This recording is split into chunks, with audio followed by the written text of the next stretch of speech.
Coming up on Mountain News at 6, folks gather to remember and say their final goodbyes to a former longtime forecaster. And a man linked to the deaths of 3 different women appears in a Powell County courtroom.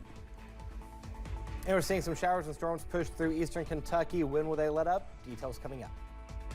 Dedicated to eastern and southern Kentucky, this is WYMT Mountain News at 6. After the funeral of everyone's favorite forecaster, the friends and family of Brandon Robinson sent him off to his resting place today. And no one could share the impact of this loss better than the people chosen to speak while standing by him one final time. WYMT's Buddy Forbes has a look at today's service. The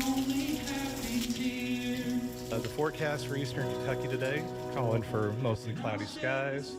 Some rays of sunshine in between there. Fitting day, a day where there's a chance of some water falling from the skies and probably some water falling from our eyes today. The celebration of life for our friend Brandon Robinson. He was one of one, and the fact that we were privileged to walk the earth with him for the few years that we did is the honor of a lifetime. No words ever seem to adequately describe the impact that Brandon had, not only on each of us here today, but on this entire region.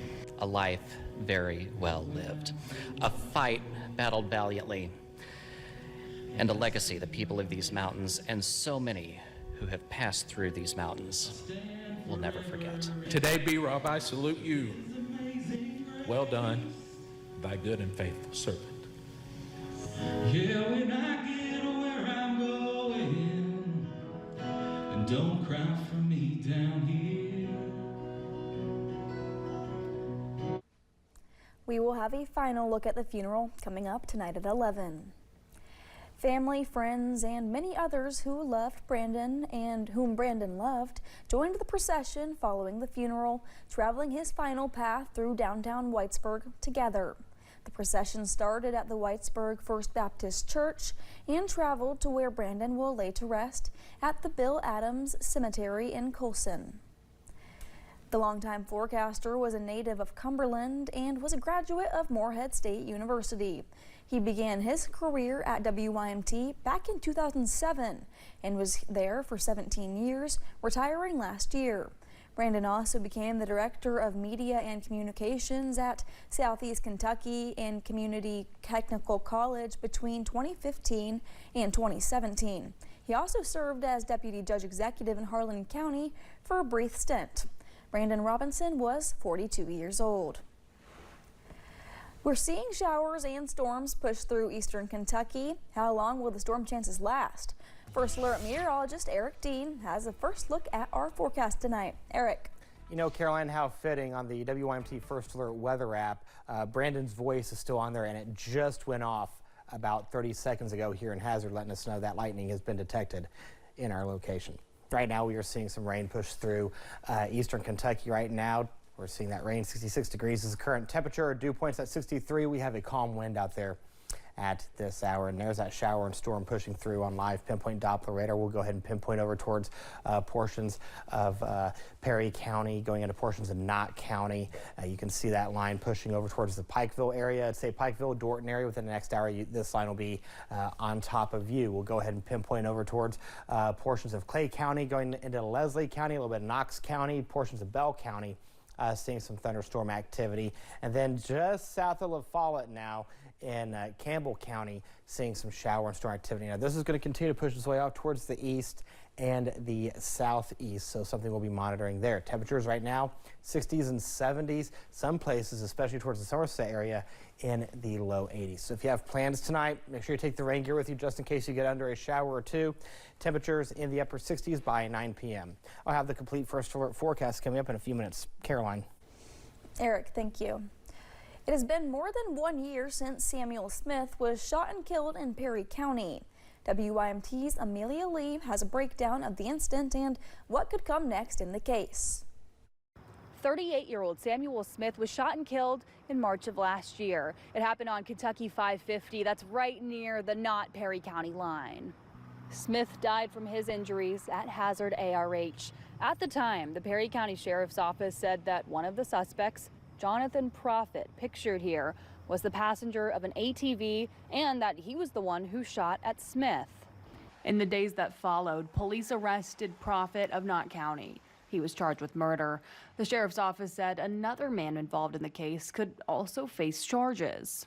In June of this year, WYMT reported that a jury trial date was set for Profits after he appeared in court for a status hearing. That trial was set for July 14th.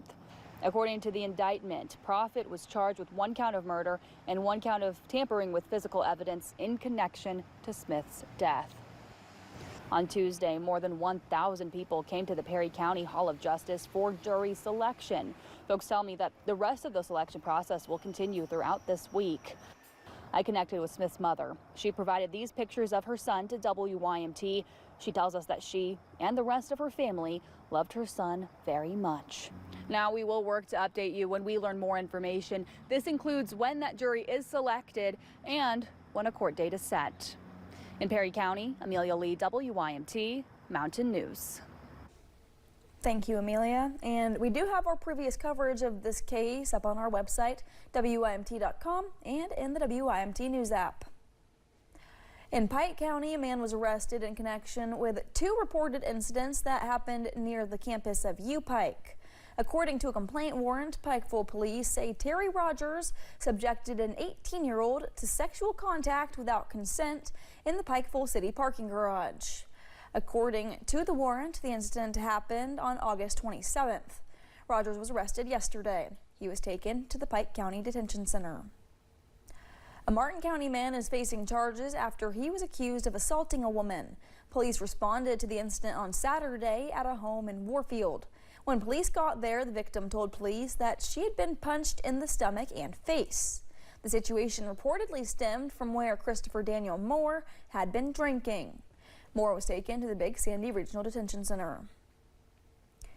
A Whitley County man is behind bars on charges related to child sexual abuse material. State police arrested 20-year-old Nathaniel Griffin last Friday. KSP says their electronic crime branch started an investigation once they learned Griffin had been sharing explicit images of a child online. Police obtained this device Griffin was using to facilitate the crimes when they went to his home. He was taken to the Whitley County Detention Center. A murder case in Powell County is moving forward. The man facing charges made a court appearance today via Zoom. We first told you about Brian Epperson in July when he was linked to a Clark County woman's death. Since then, he's been charged and indicted in a Powell County murder case. Madison Carmouche was in court for a hearing in that case this afternoon. Today, Brian Epperson was arraigned in Powell County after being indicted for murder in Powell County. In July, Epperson was originally charged in connection to the death of Kristen Morris. Police say she was found dead at an Airbnb in late May. The Powell County coroner says her death was an apparent overdose. In Clark County, Epperson was arrested for possession of meth after Rochelle Dawson was found dead in a Red Roof Inn in Winchester in late June. The arrest citation said Epperson rented the room and capsules filled with meth were found in his truck. Dawson's death is still under investigation by Winchester police. After today's arraignment, we talked to Dawson's long-term boyfriend, Caleb Thompson, about how he will continue to show up for these court hearings until he gets justice for Dawson. Just being in court, just having to see the guy's face is too much already. Me and Rochelle was together for 7 years.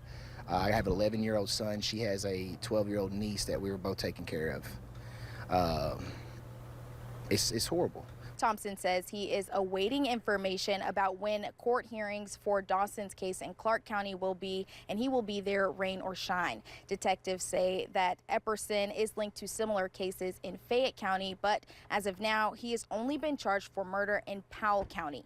In Powell County, Madison Carmouche, WKYT. All right, we're seeing a lot of showers and storms push through eastern Kentucky, which is good news. We really need the rain, but how long will it last? Details coming up in the First Alert forecast in a few minutes. And 2 people are facing charges after they were accused of stealing heavy equipment in Laurel County.